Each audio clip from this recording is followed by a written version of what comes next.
Alright, how's everybody doing? We're out here on the lake today, getting a late start. It's around noon. Got a little bit of wind on the water, which is what we need. 64 degrees, okay? So there could very well be some bass up doing their thing, you know, their little bump and grind thing on their beds. So Pennsylvania, we're not allowed to target those fish while they're on beds if we can see the bed. I do not think we're going to be able to see a bed in this watercolor today. So we're not going to have to worry about that, about being illegal. You know, casting repeatedly into the bed is the law in Pennsylvania. You're not allowed to do that. But we are going to throw some moving baits and see if we can maybe draw a couple out to just see if they'll bite. So we're going to go over tactical bass glass rods from TFO. You know, this is a rod that I use a lot. I use, you know, one of these rods is strictly for bladed jigs. Another is for, you know, square bill crankbaits and like 10 to 12 foot medium, like mid-depth crankbaits. And then I have this big 7'10" medium heavy that I use for throwing these big swim baits, but that can also be, you know, it can be a deep crankbait rod. So it works really well for that.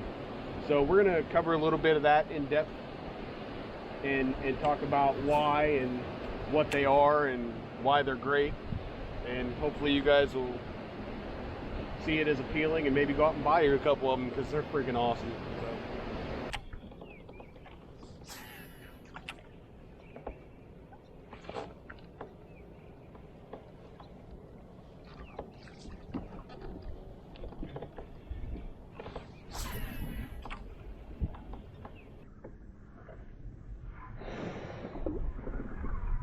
That's a better fish.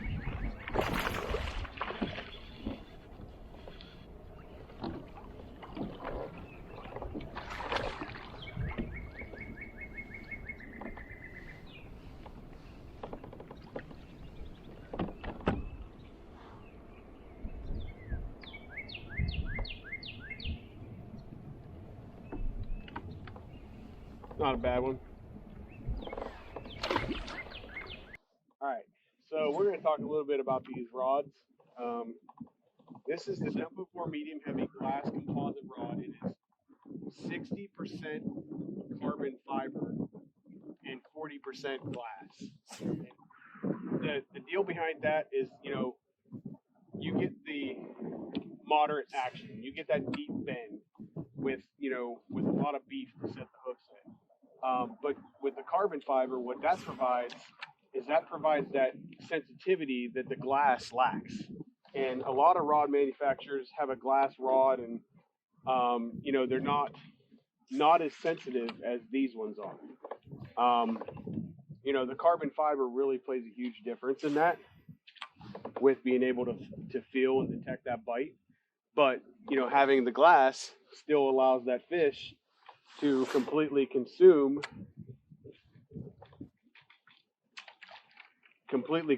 that bait, so you're able to get those deep penetrating hook sets because it was able to get it all in its mouth.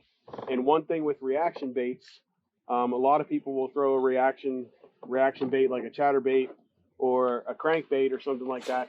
They'll throw it on a fast action rod. Well, that's not really the right way to do it. Some people might argue, and there are some instances where that's not true, and I'll talk about that. But when you're, you know, moving this bait along and a fish comes up and bites it, and you set the hook with a fast rod, you are much more likely to pull that bait directly out of the fish's mouth. And you know, the moderate action really just allows that fish to get the whole entire bait in their mouth. And then whenever you set the hook on it, you still have all this, you know, it's a real thick, beefy rod. When you set the hook on that, you still have all that beef to really drive home that hook set. You know, that's the same kind of idea with a crankbait. Like, you know, you're pulling a crankbait along the bottom and a fish picks it up. You don't want to, you know, with a fast rod, you don't want to set the hook and pull that bait out of the fish's mouth.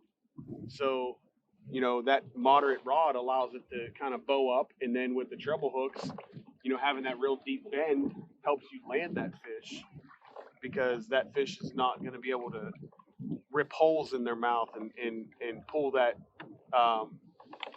bait out. And that's what happens a lot of times if you don't pull the hook out of their mouth on the hook set. What happens a lot of times is you get where the fish is pulling and pulling and pulling, and the rod doesn't have as much give.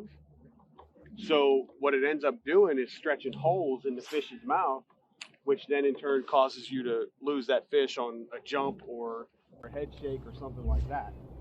So, you know, that's kind of the thought process behind having that moderate.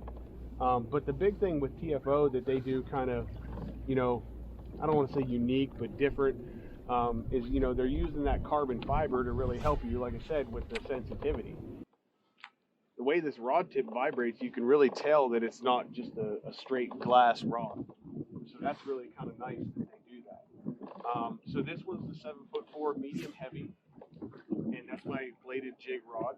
And then I also have a 7'2" medium, which I throw my square bill crankbaits and like 10 to 12 foot crankbaits.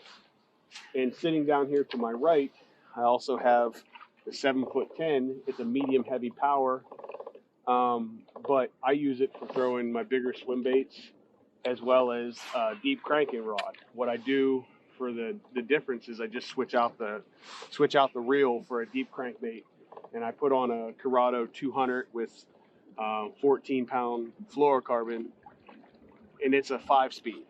And with the swim baits, I bump up to a Corrado 300, and it's a 6-speed. One has 14-pound fluoro, and the other one has 25-pound fluoro. Different presentation, different line, different bait, different reel, same rod, dual purpose. It's really kind of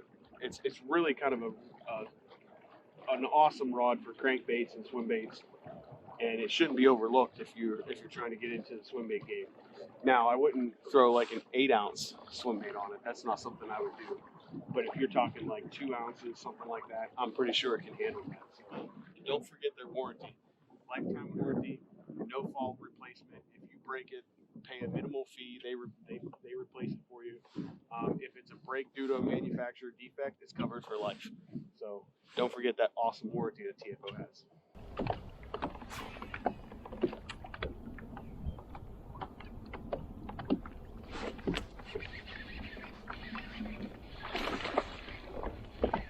Oh, that's a good fish.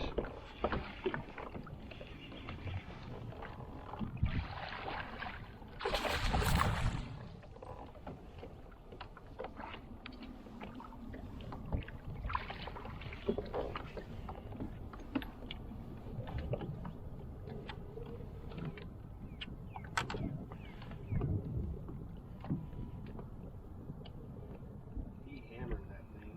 She, I should say. Definitely a female.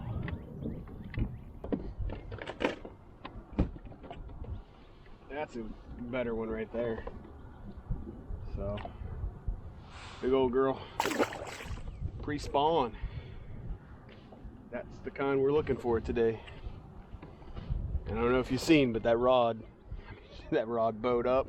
And I mean, I don't think she was coming unpinned anyway, but deep hook set. So that's exactly what, you know, why I use a glass rod for throwing my chatterbaits. So I talked a little bit earlier, and I mentioned about the right time and the wrong time to use a moderate action rod. Currently, I'm doing it the wrong way.